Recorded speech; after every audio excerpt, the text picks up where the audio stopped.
This is October 1, first day of October, special month for us as well. I'd be remiss if I didn't point out that this is Domestic Violence Awareness Month, and we take that very serious. However, we're here to talk about somebody special, a couple of folks that are very special, and honor an individual who stepped up in a moment of crisis to help save a life. And our Neighborhood Hero Award is what we want to talk about. So welcome, everybody. Good morning. This is a tremendous opportunity to recognize a true community hero. Donald Teadt is really stepped up, and we'll have Detective Erickson read the great work that took place. But I also want to recognize some important guests that we have here as well. So Donald's wife, Joan, nice to meet you, and the two kids. You put the animal crackers down to say hi. Thank you. We also want to recognize Donald's grandfather, Mr. Mascarenas. Thank you for being here.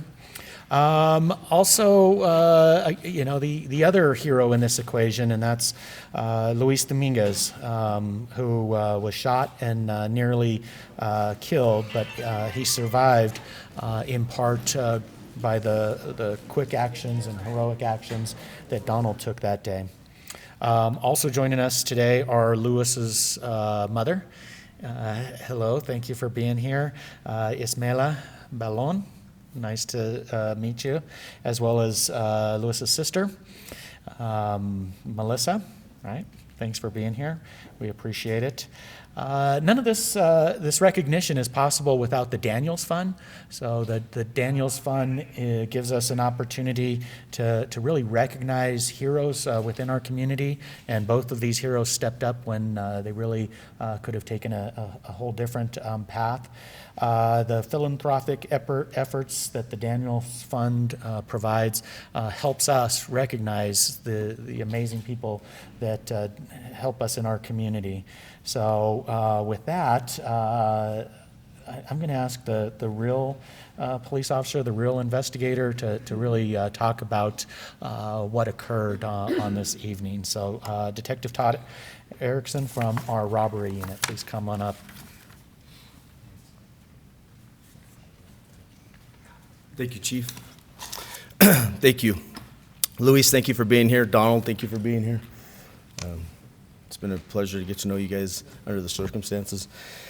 On May 12, 2018, officers responded to 1295 West Alameda on a shooting. Upon arrival, the officers noticed we had a victim with multiple gunshot wounds and several witnesses surrounding the victim. One of those witnesses was Donald Teadt. Two guys all covered up. They come out and they would go up to me right away and they're like, "Hey, man, it was good."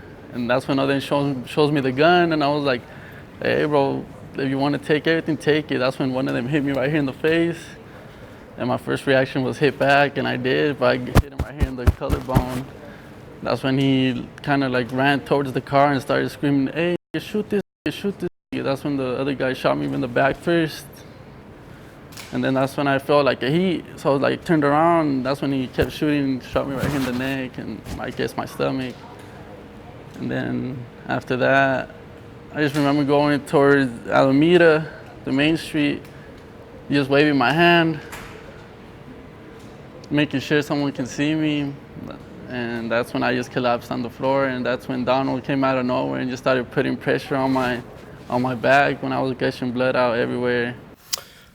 Luis was transported to Denver Health Medical Center, and upon arrival at Denver Health Medical Center, the attending physician noted on their report that Luis was near death upon arrival. Thankfully, the surgeons were able to save Luis, and he's still recovering and will recover for the rest of his life with those injuries that he suffered. During this investigation, I was able to speak with Donald, and Donald told me that he heard the shooting, saw the victim fall to the ground, and immediately rendered aid to Luis.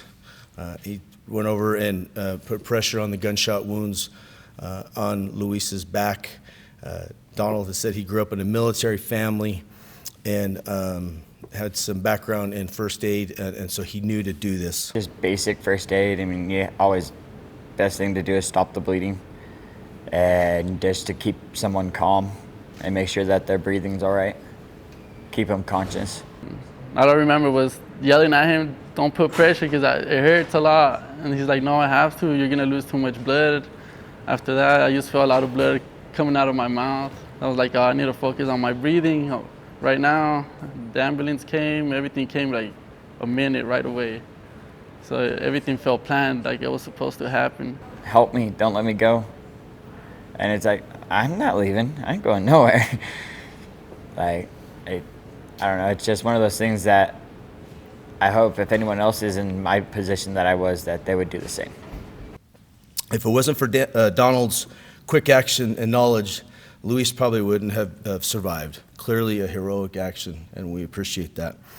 As for the suspects, they went on to commit 2 other armed robberies after the shooting, and they were eventually caught and are currently in the Department of Corrections serving time for this crime. With that, I will turn it over to Daniels Fund President and CEO Linda Childress. Well, it's clearly an honor for Daniels Fund to participate in these presentations. Tell you a little bit about the Daniels Fund. We're a foundation that was started by Bill Daniels almost 20 years ago. And during his lifetime, he served in the military and represented this country in 2 wars as a fighter pilot. And through that experience, he developed a tremendous respect for law enforcement and anyone who puts their lives on the line every day to save the rest of us and make our lives safer and better. So we developed the Bill Daniels Neighborhood Hero Award to honor the legacy that Bill Daniels had with his views on law enforcement. So we are excited to be here today to present an award, Bill Daniels Neighborhood Hero Award, to Donald Teadt. You heard the story. I think we all hope for a Donald Teadt if something like that happened to us. So what you did was amazing.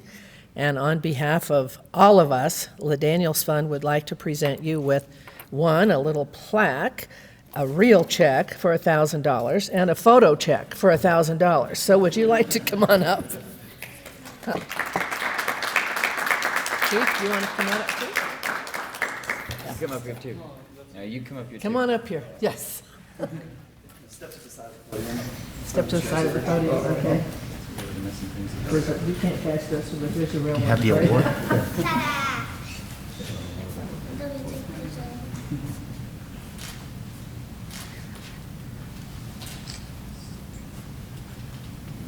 There we go.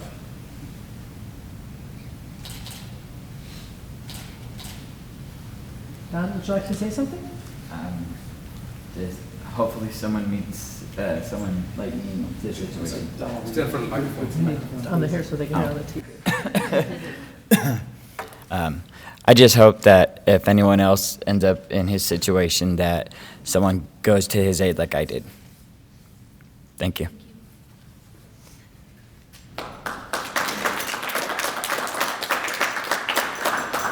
So actually, I think the most impactful part was when Luis and Donald actually met. So before the press conference even started, this was the first time the 2 of you got to see one another. Heartwarming and a big relief knowing that he made it and he's got so many years ahead of him.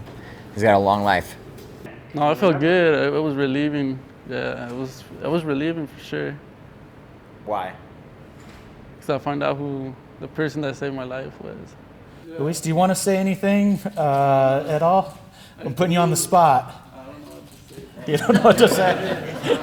Well, one, we're glad you're here. No, I just want to say thank you to Donald for saving my life, because pretty sure there was nobody there. I would have just laid there dead for sure. So I just want to thank him and his family for everything, and everybody else that participated and helped me out through this hard, rough time. That's it. Great. Well, thank you. Yeah, thanks.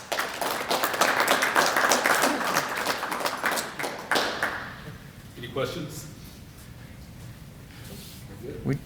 We thank you for taking time out of your day to honor two special folks, two heroes in our community.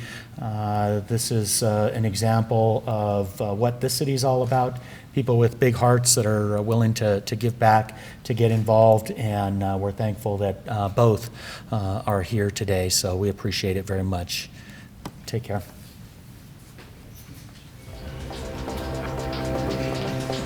Yeah.